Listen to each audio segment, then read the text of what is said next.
Hey everyone, and welcome to This Explainer. Today, we're diving into the breathtaking life cycle of stars and exploring what their eventual dramatic deaths reveal about the very nature of our universe.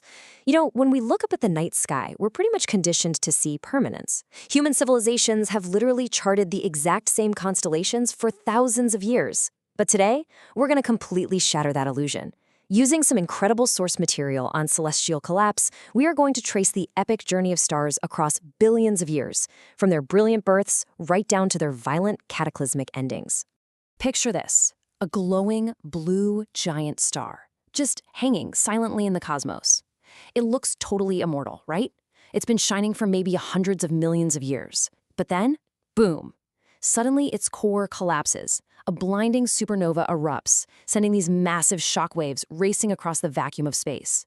In a split second, that brilliant star is just gone, replaced by a dark, swirling vortex. And that explosion releases more energy than billions of suns combined. When we realize that even the mightiest stars in our sky actually have an expiration date, it forces us to ask a pretty heavy question. What does that tell us about the universe itself? Well, it turns out absolutely nothing is truly permanent. All right, let's jump right into part 1, stellar mechanics, the balancing act. So let's rewind billions of years to see how stars are actually born, because they don't just pop into existence out of nowhere. They're forged inside these enormous, beautifully complex structures called giant molecular clouds, or nebula. Think of them as vast, freezing regions of space densely packed with hydrogen gas and dust. Deep inside these slowly rotating clouds, gravity starts working its invisible magic. It finds areas that are slightly denser and just starts pulling more and more material together, eventually creating what we call a protostar. It's basically a massive cosmic construction site. And this sets the stage for a really delicate equilibrium, a three-step dance. First, gravity's constantly pulling this massive ball of hydrogen inward, making the core temperature absolutely skyrocket. Second, it gets so incredibly hot that nuclear fusion finally ignites. Hydrogen atoms start slamming together to make helium, releasing just an insane amount of energy. And third, this is the real magic moment, that outward energy from fusion pushes back against the crushing inward weight of gravity. As long as the fusion pushing out perfectly balances the gravity pulling in, the star lives on. Moving on to part 2, divergent destinies, mass decides fate. Now what's really fascinating here is that a single factor totally dictates a star's lifespan and how it's going to die, and that factor is mass. You'd probably think that a larger, more massive star would live longer because, well, it has more fuel, right? Actually, the source data shows us the exact opposite is true. It's so counterintuitive.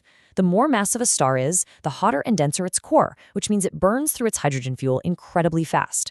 Some tiny red dwarfs will just sip their fuel and live for trillions of years, way outlasting the current age of our universe, while massive blue giants burn out in just a few million. We see a really stark contrast between these two main destinies. For ordinary sun-like stars, when they run out of fuel, they don't explode, they just puff up, shed their outer layers, and kind of quietly fade away.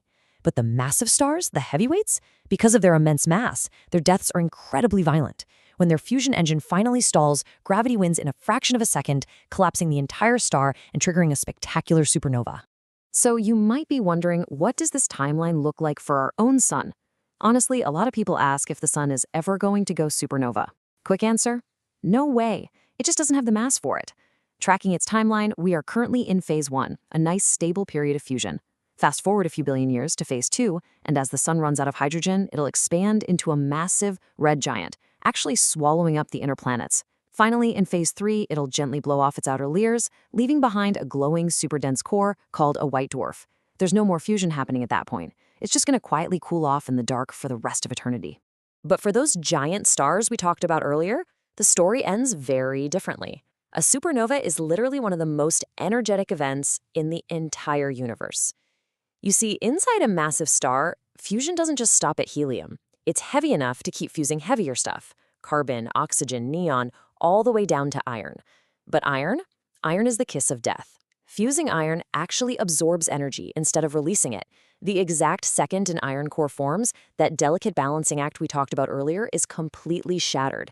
Outward pressure just drops to zero, gravity instantly wins. The entire mass of the star collapses inward at a significant fraction of the speed of light, and the resulting shockwave blows the whole thing apart. And the aftermath of these massive explosions leaves behind what are easily the strangest objects in the universe. Depending on how much mass is left over, the core might become a neutron star.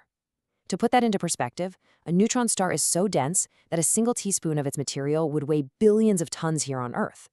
Or it might start spinning wildly and become a pulsar.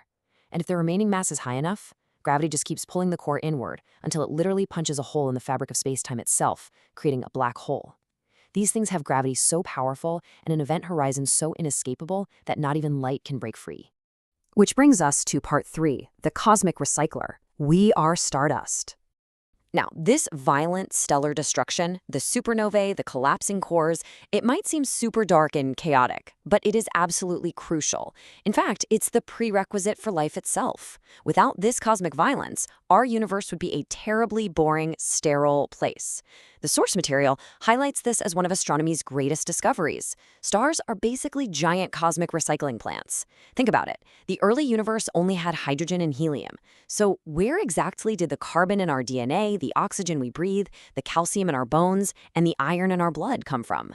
They were forged inside the hearts of dying giant stars.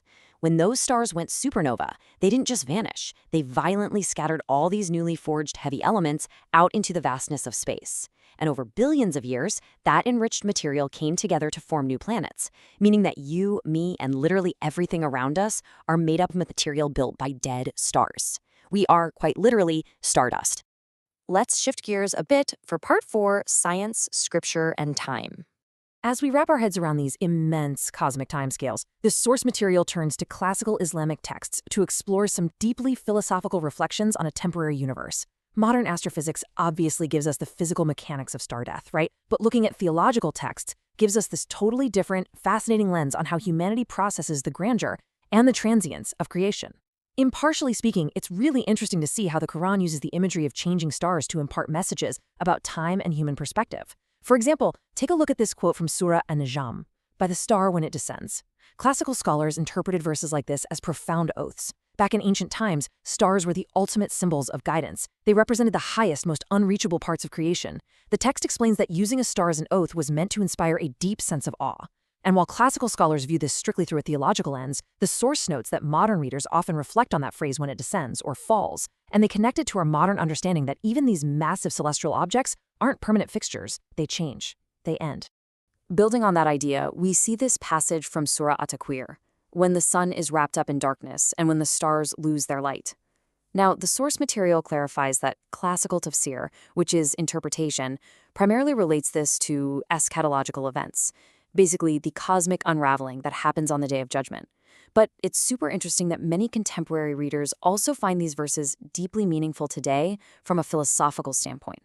They serve as this powerful reminder that even the most brilliant, seemingly immortal objects we can see, the sun, the stars, they're all going to eventually fade. Nothing in creation lasts forever. And this is exactly where the physical and the philosophical streams beautifully converge. Whether you're an astrophysicist observing an iron core collapsing or someone reading scripture and meditating on a temporary universe, the core conclusion is strikingly similar. Everything in creation has a beginning, a purpose, and an appointed end. Stars are born, they shine for their specific term, and then they pass away. The source notes that this shared realization is meant to foster a deep sense of humility. It places this vast, magnificent, but entirely temporary universe beneath the concept of an eternal creator. So I'm going to leave you with this final provocative thought. We've just traced the lifetimes of objects that burn for billions of years, only to realize that they too are mortal. The night sky isn't some static painting. It's a wildly active, ongoing story of birth, life, and dramatic death. If the very stars above us, these massive giants of the cosmos, have an appointed end, how does that shape the purpose of our own brief moment in time? The next time you look up at those fading stars, let it spark a deeper curiosity about your own fleeting, beautiful place in the universe. Thanks for joining me on this explainer, and I'll see you next time.